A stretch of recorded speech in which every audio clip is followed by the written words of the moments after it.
members of this great community. We ask that Thy Spirit will attend us this evening as we discuss the affairs of our city and things that will help us be a more welcoming and inviting community. We're thankful for the country we live in and the freedoms we share, and these things we pray in the name of Jesus Christ. Amen. Amen. If you'll stand and repeat the pledge with me.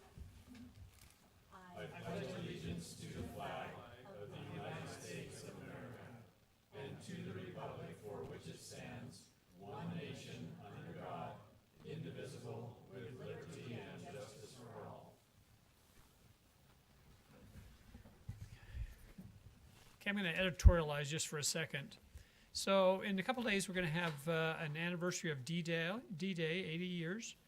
And who's been to Normandy? Who's been there? Okay, I would encourage, if you ever have a chance to go to Normandy, do. It will make your Pledge of Allegiance much different. That's a very sobering experience, those that have been there. So anyway, just a side note. Okay, I need approval for the meeting's agenda. I motion that we approve the meeting's agenda as written. Okay, second. I'll second. Those in favor say aye. Aye. Those opposed. Okay, if you have questions or comments that you'd like to make to the City Council, you're welcome to do that. The forms are out in the foyer, but get the forms to Kim and she'll be able to get them to me so that we can be able to allow you the chance to be able to say what you would like to. You're welcome to take 3 or 4 minutes. There's no action that can be done on it, but we've been able to resolve a number of different circumstances and perhaps misunderstandings. So we'd also like to welcome anybody who's here. I don't see any scouts or any youth because school's out, but they're always welcome. We appreciate that. Well, this is a great time, so we'd like to turn the time over to Stacy and let you come up and recognize our 2024 Art City Day dignitaries. So, Stacy. Thank you, Mayor and Council. We're excited to and feel very honored to have our Art City Days dignitaries here with us this evening, and we want to honor those. We have our Art City Days committee voted on our Grand Marshal, and the Chamber of Commerce voted on our Citizen of the Year as well as our Business of the Year, and we also voted on our resident artist. We have Emily Larson here. She's going to talk about our resident artist. We've got Craig Conover with our Art City Days committee here to talk about our Grand Marshal and Citizen of the Year, and then Melanie Bott from the Chamber to talk about our businesses. Very good.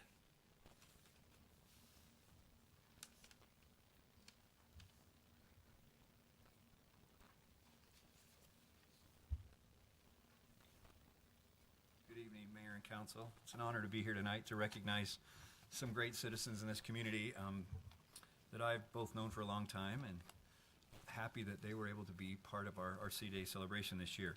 First off, I'd like to bring up Janet and Ralph Snelson, who will be our Grand Marshals for this year. Can you guys stand up? You okay, Janet? Right? I get to see them quite a bit. They come walking over at the mall quite often, so see them quite a lot lately, which makes me feel like I'm young again because I used to see them quite a lot back in the day. For those of you that don't know, Mike would know, and Matt for sure, that I grew up with their younger son, or Mike's younger brother, David, just so I'm younger than Mike. And we actually started a business together that still is around today. So, and Matt was the first one to help us with that, so many, many years ago. Ralph and Janet have been longtime residents of Springville, Utah. I'm proud to say that I've known them. I've known them for well over 50 years now, when they first lived there in Brookside. And Ralph and Janet both attended Jefferson Elementary School, Springville Junior High School, and Springville High School. That's pretty cool. All on the same block. Right next to Margaret, right? And then Ralph attended Brigham Young University with a master's degree in math and science education. Janet attended Elias Business College in Salt Lake. I know that throughout, when I first met them, they were running Snelson's Photocolor Lab that I guess your dad started back in the day, and that Mike runs now today. So that was pretty awesome.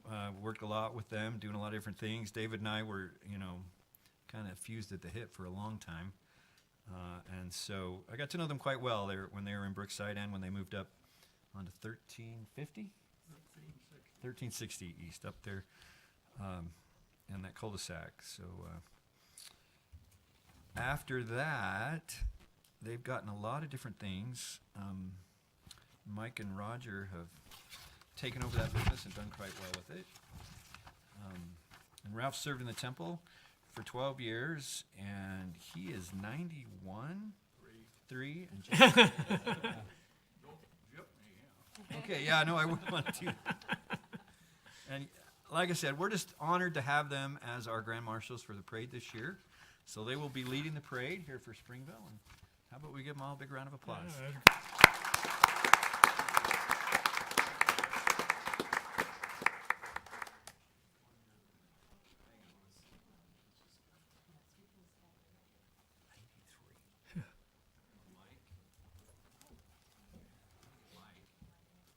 For sure.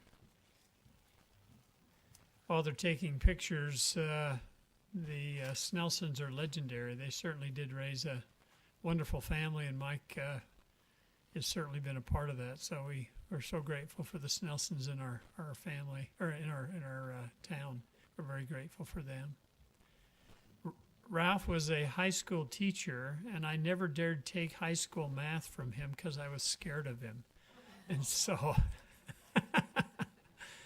But anyway, we're so grateful to have them in our town and represent us in the parade. He broke a ruler over my desk. I was on the front row. I was turned around talking to some kid behind me, and he didn't like it very much and broke a ruler over my desk. You know, probably you deserve more than that. There's your desk and your butt. Matt, it's interesting to me to know that I work with your father and grandfather. Oh, that's right. Yes, absolutely. Yeah, very good. Well, we're grateful. Thank you. Mike was just little at the time. I know, we went to school together, and that we'll kind of stop at that point, won't we, Mark? Okay, Emily? Awesome. Well, I am so excited to announce our resident artist, who is Leslie Duke. Leslie, will you come on up? And Springville resident, Leslie Duke, has a deep love for color and texture, as well as an enthusiasm for finding the intrinsic beauty in everyday subjects. With each painting, she strives to instill a profound sense of mood throughout the use of color and space. Painting and drawing have always been a part of Leslie's identity, and she studied illustration at BYU and began her career as an illustrator in 2010, only to realize that her true passion was painting. After countless late nights, plenty of ugly paintings, which I don't believe at all, and a considerable amount of caffeine, she quit her day job and became a full-time painter. Duke and her husband, musician husband, so they're two artists in residence, really, but Yeah. Leslie's my favorite, and the committee's maybe Brandon will give it later. Brandon Kitterman have lived in Springville since 2013, adding 2 little boys, 2 wild dogs, and 1 sassy cat to the mix. She loves bringing on a good story, collecting trinkets, pretending to garden, and enjoying time with her little family. And Leslie, this is, I think, the stock bio that Leslie uses, that I just want to add to it a little off the cuff of Leslie is really one of the best still life painters in the state of Utah. And when she enters a salon, she always gets in and people fight over her paintings. I've had to kind of ward off Hillary Barksdale to let someone else purchase one of Leslie's paintings before the salon. They're so popular. And she also serves on our Springville Museum of Art Association board and helps us and is just so collaborative and a great artist. And we're so lucky to have you here in Springville, Leslie. Well, thank you.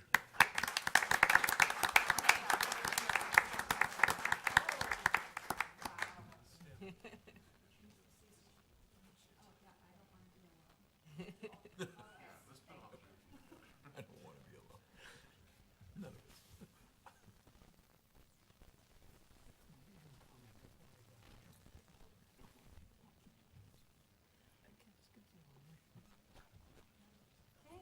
Thank you. Very good. Thank you. Okay, Melanie?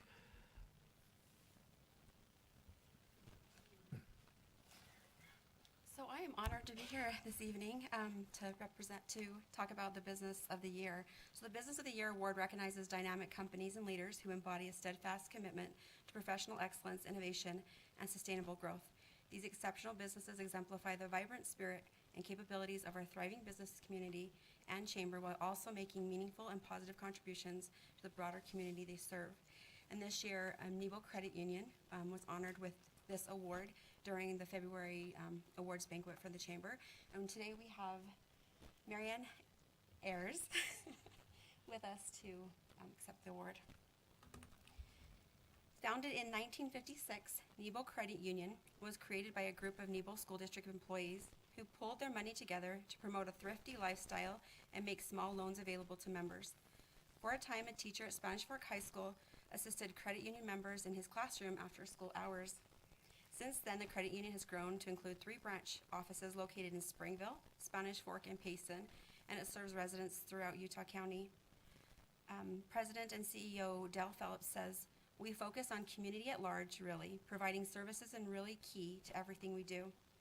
Every decision that we make, we ask the question, how will this decision impact members? We try to lay that template over all of our operating decisions." Phelps said Nebo Credit Union's core values include integrity, respect, honesty, and friendliness, and the business tries to incorporate those values into everything it does. Those values are driven deep into what we're trying to do, Phelps said, who has worked for Nebo since 1994.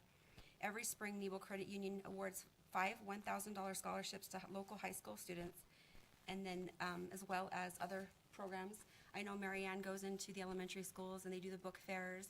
They give money to teachers to help them get books for their classroom. They're always finding ways to improve the school system within our school district. And we're really excited that they are our Business of the Year. So. Thank you.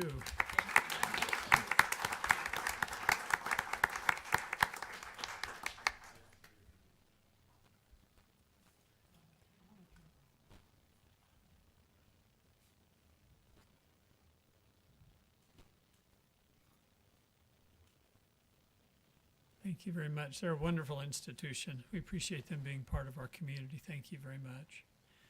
Well, thank you so much for allowing us. Oh, excuse me. One more. Oh, no. Matt, you have to listen to me one more time. That's okay. I can handle it. I thought you could. As Citizen of the Year, every year the Chamber of Commerce picks a Citizen of the Year. It's a lot of fun recognizing these great people and for great things that they've done. And this year we chose Dr. Harold Davis, who is one of those people who does not like recognition at all, ever. So it was a good thing to choose Harold this year. So why don't you and Liz come on up, Harold? Harold, I didn't see you there. Yeah, because he's trying to hide. He's so quiet, yes. Harold has really been involved with the parks in Springville, as many of you know. In fact, I don't know that there'd be as many parks in Springville if it wasn't for Harold Davis. And like back in 1997, sorry, going back a ways. I'm that old, you aren't. Close. We created a Parks Board, and Dr. Davis was the first chair, and there was no funding, there were no resources, there was no way to do anything. We didn't have impact fees and all that fun stuff we have now. And he was able to get things done. In fact, he rounded up about 700 volunteers to help with the Spring Creek Park. Under the direction, got a big whole phase of that done up there. Wasn't me alone. Yeah, but you were a big part of it. I remember because you were out. And then a couple, 3 years after that, he was definitely the head of the trying to get us a rec center here in Springville. And I don't think we'd have a rec center here in Springville if it wasn't for Harold. Those early efforts laid the groundwork for getting us the fabulous facility that we have now today. It was hard, and it took 3 times, but we have it. And Harold has been great to always help with anything. I think anything you ask Harold to do, he will do it. He doesn't want you to ever know about it, but he will get things done.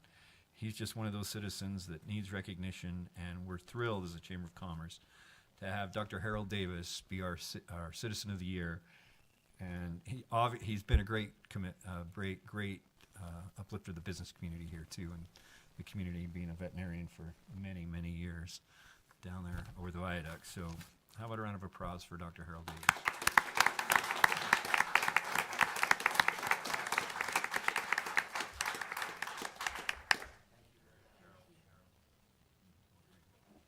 Thank you, Harold. We appreciate you and all that you do. And he doesn't give an opportunity for rebuttal.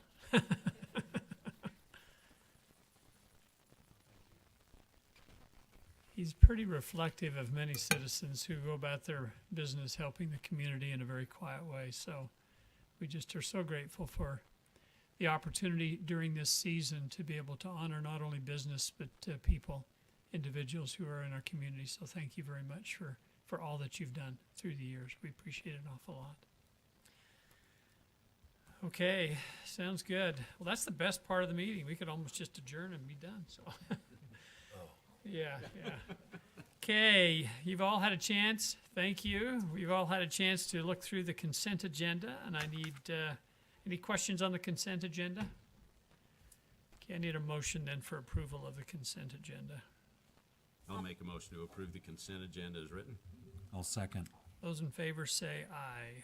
Aye. Okay, any opposed? Okay, Carla, would you give us the affordable, let's see, moderate income housing elements of the general plan? Mayor, council, thank you for the opportunity. Every year we have to make a report to the state regarding our progress on the moderate income housing plan. And because we do not yet have a front runner station, we have to do 3. If we have 5, then we get priority funding for certain transportation funds. Last year, we were able to show progress on 4, and we basically just kind of tapped out as much as we can do on the strategies that we currently have in our plan. And so we came before you to kind of present the strategies and our strategy regarding the strategies.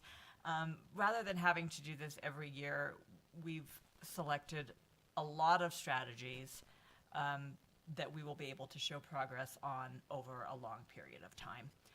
And since we only have to have 5 for the funding, there's no penalty if we have more than that and don't make progress on all of them, as long as we make that 5. So we felt that as staff, this would be the best way to do it. So we have added those strategies. They're in Exhibit A. Strategies A, B, E, F, and G are ones that we currently have in our plan. The strategies that we are adding are D, L, P, Q, R, V, and W, and they are all laid out there for you. In addition, there is a list of all of the strategies that we can use. There are 26 of them. And those are strategies that we get to pick from this list, but the list is created and codified by the state legislature. And so we picked ones that we felt not only could we make progress on, but by making progress on them, we were still able to maintain our community and the things that we love about it and the things that are great about our community. And we feel that the ones that we have adopted or that we are presenting here for adoption are consistent with other plans that we have going on within the city, and that they will, like I said, they will be able to maintain the character of our community as well as making sure we're compliant with state law. Okay, we've had a little chance to talk about this at the work session also, but do you have questions in regard to the material that was sent to you and what Carter's presenting? No, the only question I had was how often you have to report the progress to the state. You mentioned that so you didn't have to keep redoing it and redoing it. Obviously, it's an ongoing thing. It is. So how does that work with the strategies that we have, and how often does it need to be reported? So we have to report yearly. Each report is due on August 1st, and it covers a reporting period from from August 1st to July 31st of the previous year. And so with these strategies, we have a lot of things that are coming up that we were going to be accomplishing in the next couple of months that will help us to show progress on them. There are also things that we have done that throughout the year that we can also report progress on. Right now, we have to report yearly, and it was originally said that this would only be for 5 years, but that I don't know if the state legislature will change that. We're in our second year of reporting, and so this will be our third report that we make. So in each yearly report, do we have to show continuing progress? We build upon what we've already done and continue that Yes, process? we do. And that was somewhat of the mistake that we made in our first ones is when, for example, one of our strategies is relaxing the regulations regarding accessory dwelling units. And we did that without we just said, let's do it citywide. That's the best way to do it. But once we had done it, we couldn't do it again. And so we were unable to show progress there. It's been very difficult because while the state sets out that you must show progress, they do not set a criteria for how to demonstrate that progress or what qualifies as progress. And so a lot of it is a little hit and miss. Luckily, the community development department at the Workforce Services is very good to work with in helping us to make sure that our plans are good before the final submission. And I think the public needs to know how good we are in working and trying to get this not only helpful in our community, but helpful for the people who are out in our general community throughout the state. I mean, this is something that I think AUDs was a perfect example. We actually were ahead of the state in looking at this and enacting this to try to help ease some of the housing challenges. So anyway, we're very much in favor of what you're doing. So, Yeah. And the great thing about the ADU, and that was why it was one of the first things that we looked at to do, was not only does it provide additional housing, but it also can help to offset the cost of a housing payment for those people who have the ADU in their home. So we get a lot more bang for our buck on that one. And it was great for those who are looking to build homes in Springville. yeah. So. I'll kind of echo that sentiment. I'm glad that sometimes this list of menu options from the state can feel like a heavy mandate, but you guys have really made it work for the city and the citizens, made decisions that work for our goals as Springvilleans, and I appreciate that. Well, thank you. That's always our first goal whenever we start looking at these is what is best for the community, and then we go from there. So thank you very much for your support. Okay, thanks, Carla. We don't have a public comment on this, so just a motion if we feel so inclined. I'll make a motion to approve ordinance number 06-2024, amending the general plan's moderate income housing plan to add new implementation strategies as listed in Exhibit A. I'll second. Okay, it's a roll call vote. Mr. Snelson, Yes. Mr. Smith, Yes. Mr. Jensen, Yes. Mr. Millsap, Yes. Miss Wright. Yes. Okay, thank you very much. Emily, you're on.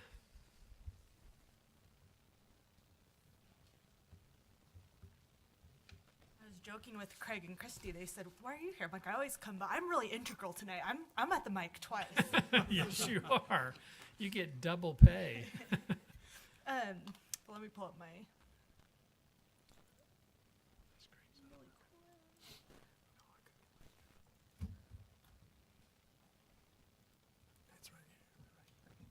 All right, I am here to give you an update on where we're at with the Arts Master Plan.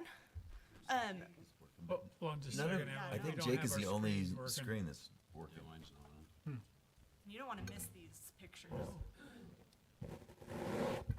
I wonder if it's dead from Jake on. I don't know if they're in a. I had to press and hold mine. Press and hold the bottom. The larger button on the left. Okay, let's see what happens. Oh, look, these guys figured it. Was it the one closest to you? There we go, Emily. We see that artwork. Oh, We're look ready. at that. I got it on That's- too. That's Thanks, good. Patrick. It's childproof. The artwork is important, so I'm glad we got it working. So I'm updating you right now. We're planning for adoption in August.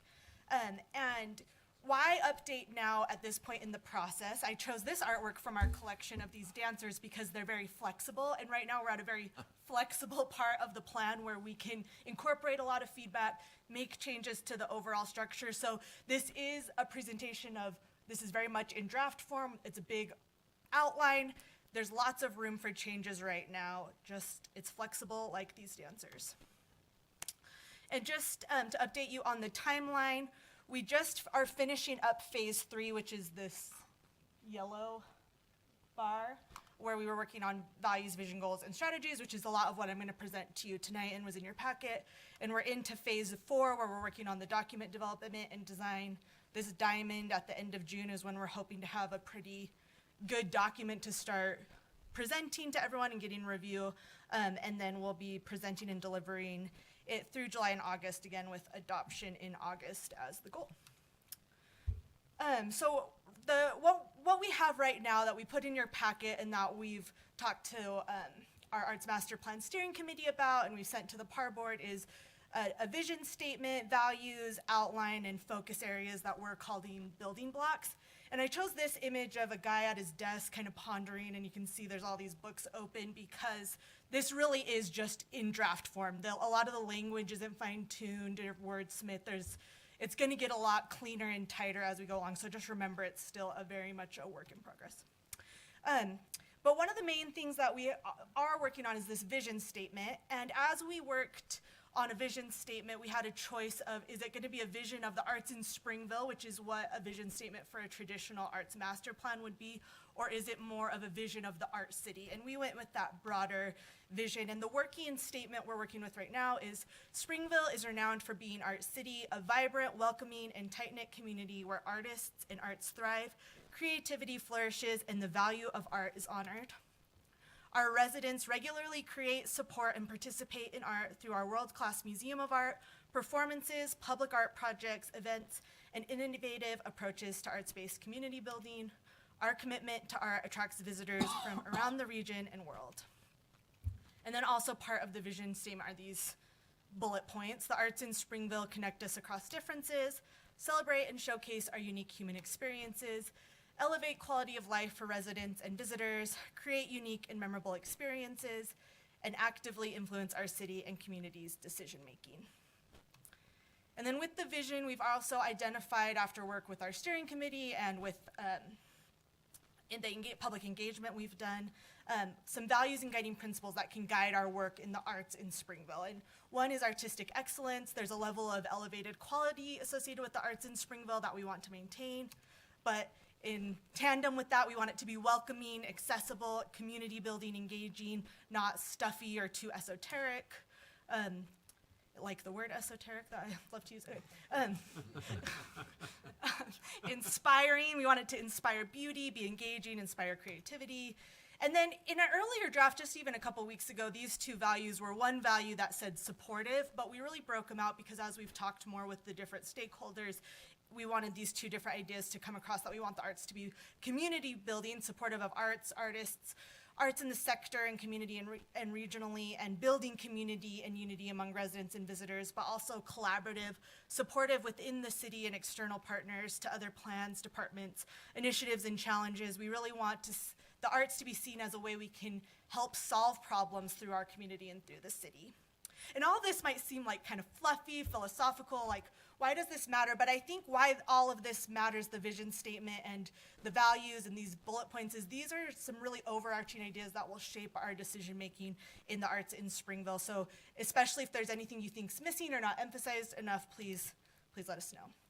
And then we're starting to work on the building blocks of this plan, the strategies and objectives. And we're using this metaphor of an arch to organize our objectives and strategies. And the keystone, what's holding it all together, is our community identity as Art City that we want everyone to resonate with. And then we have the cornerstones, which are really the Springer stones. Springer stones? Josh, we're gonna relabel the diagram. But Public Art and Museum of Art are the two programs that are funded and staffed by the city that we can do a lot of these objectives with. Oh, and I added animations and I forgot to move them forward. And then we also have objectives and strategies for artists, performers, and arts orgs. How does the city want to interact with them and support them? Arts venues and facilities, funding structures, and events and programs. So together this makes this arch of objectives and strategies for our arts master plan and how we'll achieve our vision. And then you probably saw in my document, or the document that we sent out, this idea of, we have been playing around with this, including some dreams, some bigger pie in the sky type goals.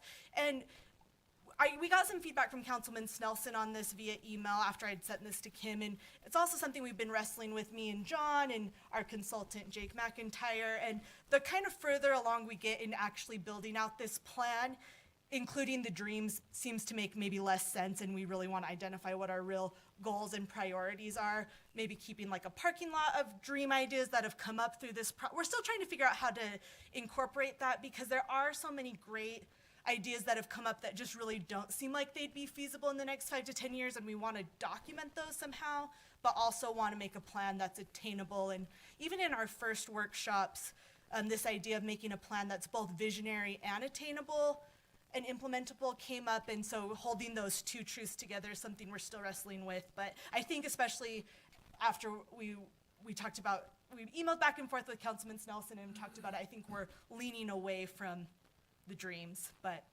feedback is welcome. That's where we're at in your. Let me yeah, just, go ahead. Let me just say, I didn't diss the dream. I did not diss the dream. He and Bruce have been talking. Where's Bruce? There we go. There we go. We have a junior killer of dreams.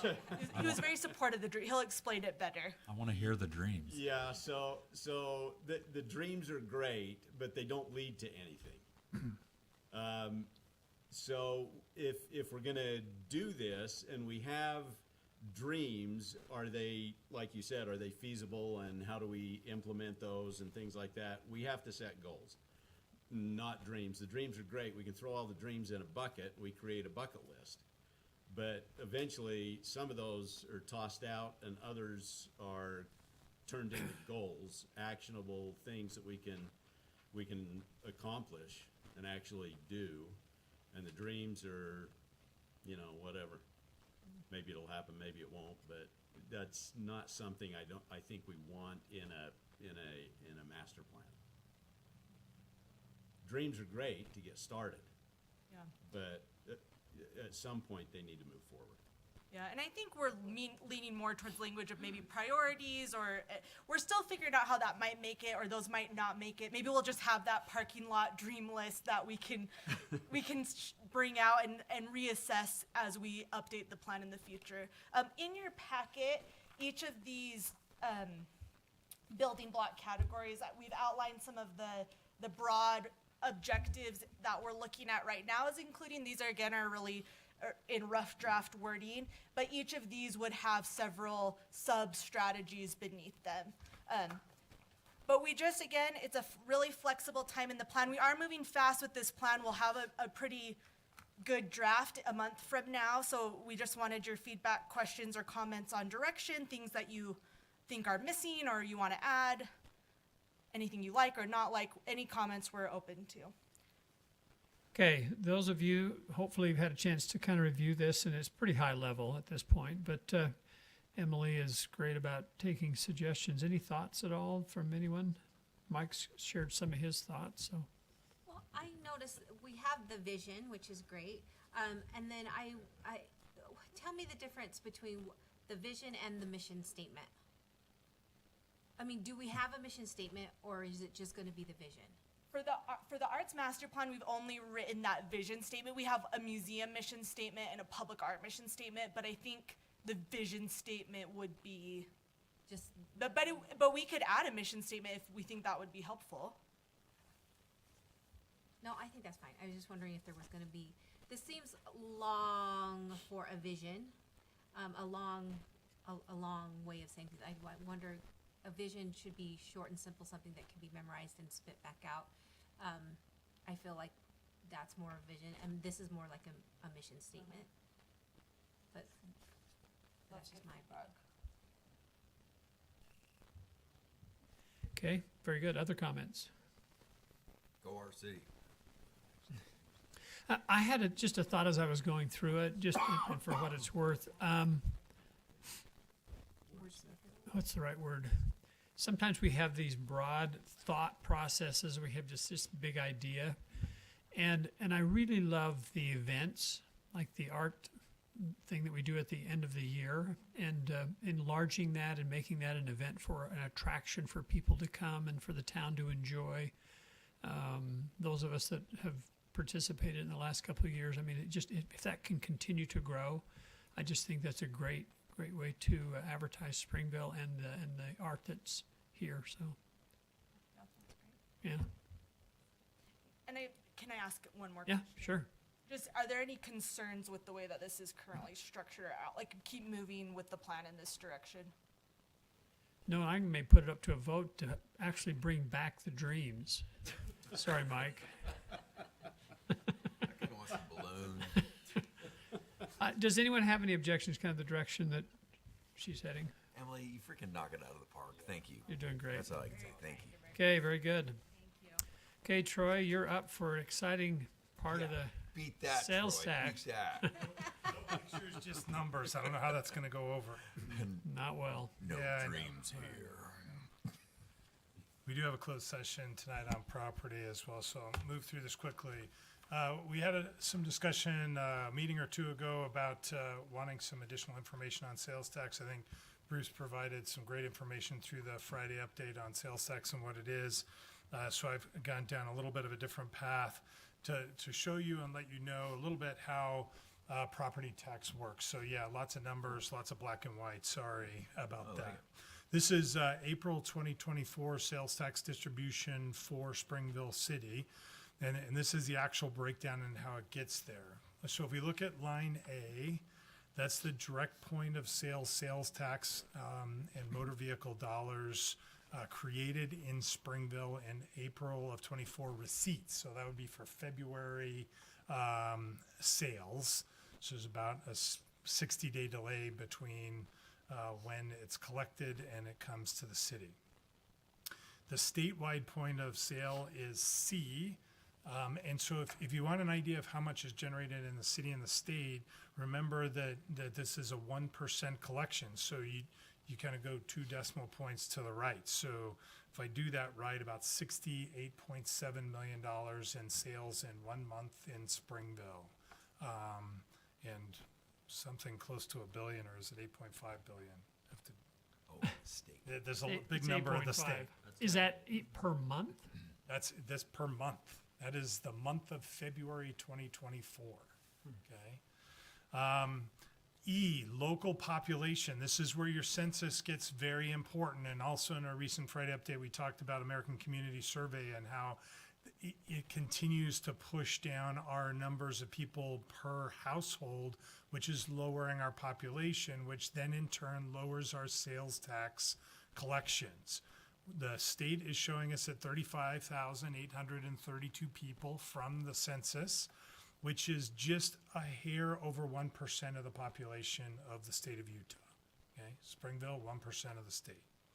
So 50% in F there is our share of the statewide pool. So you can see we're getting more from the pool than from our local sales. So that would tell us we would want more businesses. That's how Mapleton survives. That's how Mapleton survives, and theirs is much more skewed. But at the same time, most cities our size are in this situation because you have these huge centers of sales. And Salt Lake City, for example, just has lots and lots of sales going on, and lots of mid-sized cities with less. So you add F and G together for a $798,000 sales tax remission to the city. Now, I also wanted to point out the less lines L, M, N, and O, and this is a new thing coming from the state that you should be aware of politically. The administrative fee, I completely understand. That's been there for a long time. They have costs to collect this, to account for it, and to send it back out. Now, $5,000 for 1 month, I don't know. But homeless shelter, charitable refund, emergency food agency, this is your legislature legislating dollars to be taken from cities. So we are paying $11,000 of Springville sales tax money to fund homeless shelters in other cities in the state. Can I just chime in that Yeah. none of those line items existed when I started at the city. So this is a relatively new phenomenon that the legislature's latched onto, that, oh, we can just go tap into the city's revenue streams and take their sales tax money to fund state programs. Okay. And they're taking it below our line rather than above our line. Right. I mean, it's like, well, we're only getting 1% of it, or not 1%, but Yeah. 1/10. Yeah, and that's actually shown on line K. So our actual return is 0.928%. So 0.928% of the sales in the state come to Springville, and we are 1.06% of the population. Okay? Any questions on this? This is how we get our largest revenue source and that is our largest revenue source, sales tax. for the general fund. For the general fund. Okay, yeah. Yeah. Okay. All right. I wish citizens. I mean, we got a real quick one, and I think we've kind of been numb to it, so we actually understand it. But I don't think citizens get this at all. They don't. Because No. when did this change? That it was because remember when Riverdale was like the most widely funded city in the nation, basically, because they had no population and all they had were car dealerships. Right. And there's still somewhat there. The 50% has been around longer than I have, and there have been Oh, has it? So it's been along for a long time. And there's a lot of political battle, and they had to hold several cities harmless, like the Riverdales, if you will, that they wouldn't be absolutely crushed by change in formula. In the last few years, there's been some discussion about should we monkey with this, and most cities are so afraid of the fact that it could go poorly for them that's a very Well, I think the significant- Amazon phenomena, I think, has probably reconciled it a little bit, right? Yeah. Because Amazon, in theory, that 687 includes Amazon It sales, does. right? And thousands of other online businesses that are sent, literally thousands. We have that could be shooting out of we here. have about 800 businesses in Springville that generate businesses in Springville, and we get sales tax remission from thousands. I have that on this next page here. So this gives you an idea of how much sales tax is produced in Springville. So the big boxes we have in town have a monthly range of 13,000 to 70,000. So we have some very big players and some medium-sized players. So is this individual? Somebody's at 13 and somebody's at 70. So and everybody's in between. Okay. That's right. And these are rough numbers. I might be able to find a restaurant at $430 or maybe even find one at $3,200 on a given month. They're just a general idea. There at the bottom you can see 2,000 in sales taxes, 200,000 in monthly sales. So somebody generating $2,000 in sales tax to us. I'm just making sure that's all right. That's $1 million business. A $10,000 sales tax business is a $10 million business doing $1 million a month in sales. So there are not a lot of businesses that big. You can see there are 657 mail order companies in February 2024 that distributed to Springville City less than a dime. Okay, so there's an incredible kind of accounting behind this. There are literally thousands of companies remitting money. You kind of move it over. That means they had a couple, $10 in sales or a couple dollars in sales, and they've remitted that tax to us. Cement companies, door companies, 2,000 to 10,000. You can see kind of, and you'd probably guess the upper end of the mail order companies, is a really high producer at 25,000.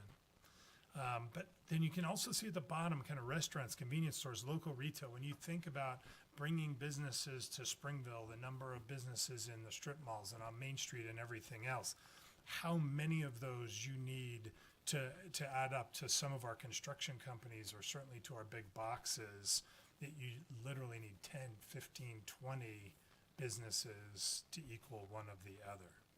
Okay.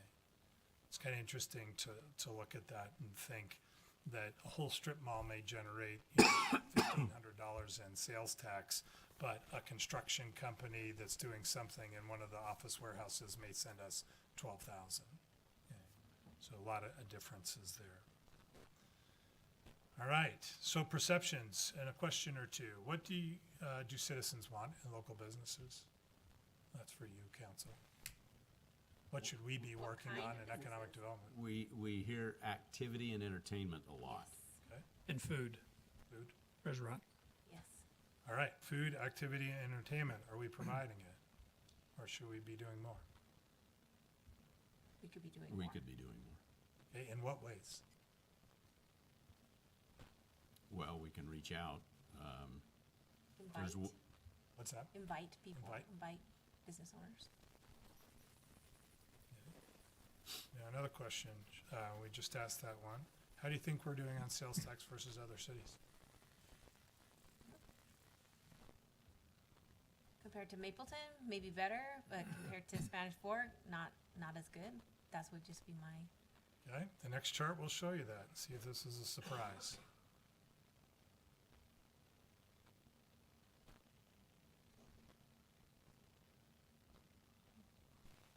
So that's per thousand. Is that what the So this average is monthly is? sales tax Yeah. collections per capita, is the way that one's sorted.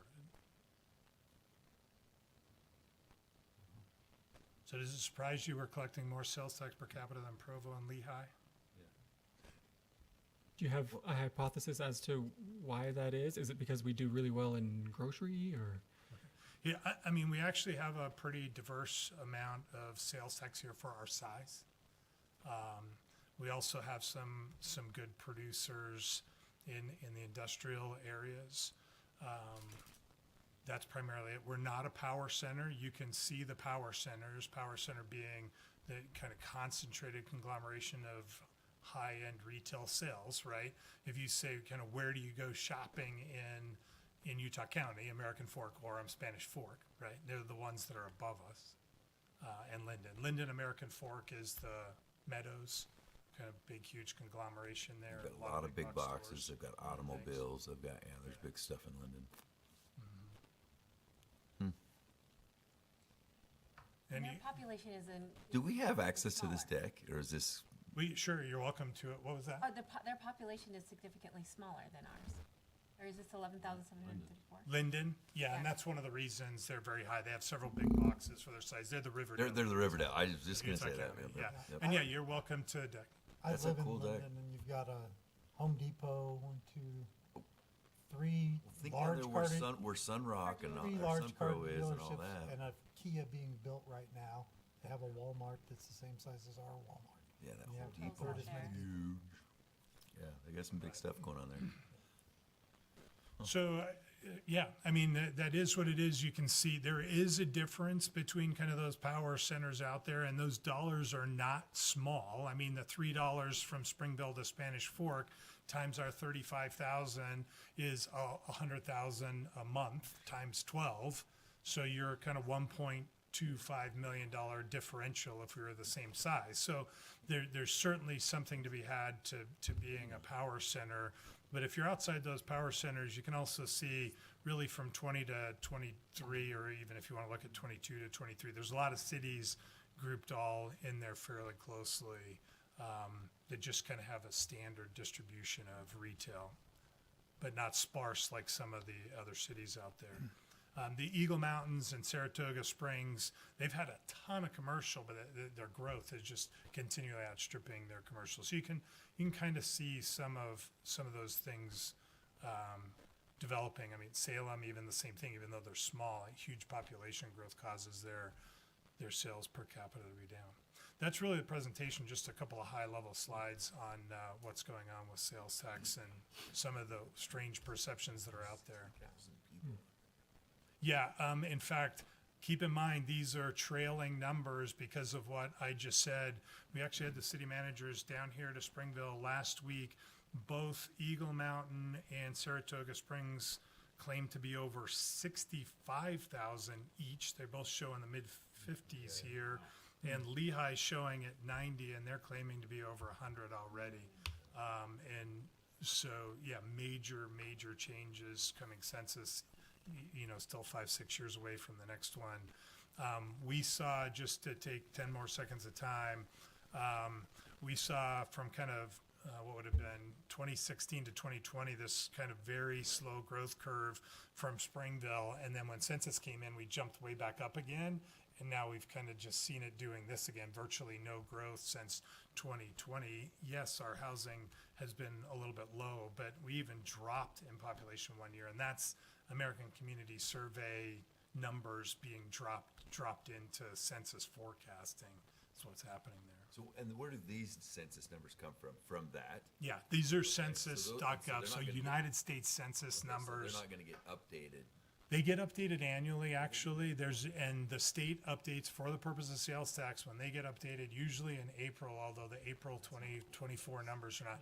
Yeah, I mean, it's not cool for us. The only good news is it's a similar thing is happening to all Utah cities. They're under Growing forecasting. is Or, good for you. If you're not, I mean, Yeah. we're growing, but we're not growing like Eagle Mountain, Saratoga Springs. Correct. So Which- they're kind of robbing from us.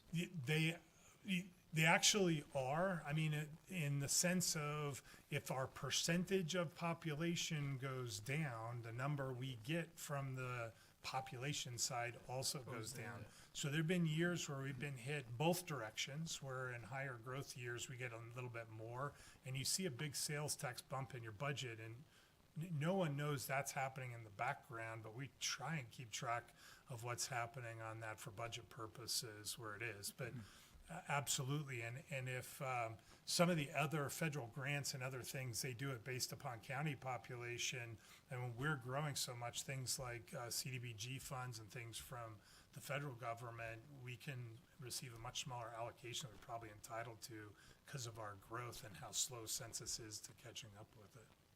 So just, and this, this is exciting stuff for me. I thank you for bringing it, Troy. But where does this compare to like impact fees? Like we're saying that we're grabbing $841,000 a month in sales tax. What's our monthly grab in impact fees? Just so you can see that the pimple on. Yeah, well, it's not as, you'd have to think through that for a little bit, because in kind of a moderate growth year, and we've had slow growth years, so they're a little smaller, but most of them, so your public works fees have generally been in the mid 300s annually, right? Annually. Really? And power's been up between 500 and 800,000. Parks is normally around $500,000. So your total Those are revenue. annual numbers, though. Those are annual. Okay, all right. So your total revenue source, shooting from the hip here, Yeah, probably in no, the that's- 2 million-ish range. Yeah. So that's a couple $100,000 a month. Okay. So that's it's why this much, is much so smaller. huge. Yeah, yeah. So much- this is $800 a month versus all those combined, maybe $100. Right. And February is a shoulder month. We're starting to see many months in 900 and higher. Can I just chime in with one other thing, just to be aware of? I mean, just keep in mind that, the city is quite reliant on sales tax revenue as a source for funding the general fund. It's the single largest revenue stream that we've got in the general fund. It's also one of the more volatile revenue streams that we can have. Our property tax, on the other hand, there are years when people don't pay their property tax, but we eventually get that money, and it's generally a very small percentage of people that don't pay their current property tax. But sales tax can fluctuate wildly. We're somewhat fortunate in Springville that our biggest producers are Walmart, Reams, Smith's. These are stores that are selling daily necessities, food, and common household items. So those tend to fluctuate less. But in times of recession, Linden, which looks great here, can see some wild swings when people stop buying cars, or when people aren't buying if you're Orem and you've got Ashley Home Furnishings and RC Willie, and people aren't buying houses and refurnishing them, those numbers can swing wildly. So it is a dangerous game to rely so heavily on the sales tax because it can be volatile. And let me jump in and also say, and that was debating this, but whether to bring this up, but this kind of stuff is political, and they're talking about sales tax at your legislature all the time, and you need to be talking to our locally elected officials. I caught a political ad from one of the candidates right now, who's one of their primary points, or the only point on the political ad I saw, was to eliminate all sales tax from food. Now, that's been debated routinely over the past 5 or 10 years, and the state for a period of time did remove sales tax on food, unprepared food, but left the city portion in. I mean, the removal of sales tax on unprepared food would be catastrophic to us financially. But you have candidates that are, and to me, from a political standpoint, hey, I can give away a whole bunch of money that I have nothing to do with if I'm in a state level thing. I'll just give all the city's money away and make a lot of friends politically, but that's probably an unpaid political advertisement of its own. It's also been recorded. Yeah. So. Very good. This has been very helpful, Troy. I don't know how others feel, but this is the information we need. Oh, I forgot I threw this last slide in there, and it was Yep. to this point. 25% of the sales tax expenditures of citizens in Springville is on food and beverage. So if that were eliminated, we would lose 25% of our revenue. Wow. So that'd be $2.5 million roughly hit to the city budgets if that were eliminated. Looking at these numbers, I can't help thinking about, obviously it's good that we have some really big money producers. Like Smith's might move more flowers per month than maybe, Art City Floral or Wright Flowers. But it's those smaller ones that also lend kind of a sense of community and cohesion. So I don't want to discount some of those smaller players because Yeah, the other player in that, and the chamber does a good job of promoting this. There's also some really good data that when you buy your flowers at, say, Springville Floral, they actually go spend some money at Reams, and then Reams pays some kid who then spends some money at the CRC, and that money stays a lot more local than Walmart or Smith's buy. So there's some good rationale behind kind of buy local campaigns for sure. Very good. Thank you. Thank you. Okay, I need an adjournment to a closed session Property. on property. I motion that we adjourn this meeting into a closed session for the purpose of property discussion. Okay, I have a motion. I'll second. Okay, it's a roll call vote. Mindy? Yes. Jake? Yep. Mike? Yes. Craig? Yes. Logan? Yes. Okay, thank you, everyone. Appreciate it. And Stacy left. Were we supposed to get some? She's going to get it right now. Oh, is she? Okay. She headed out. Ugh.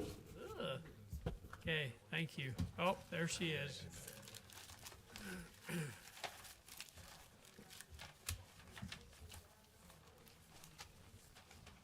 a lot of information, isn't it? But it's cool to see it laid out like that. Yeah. No. No.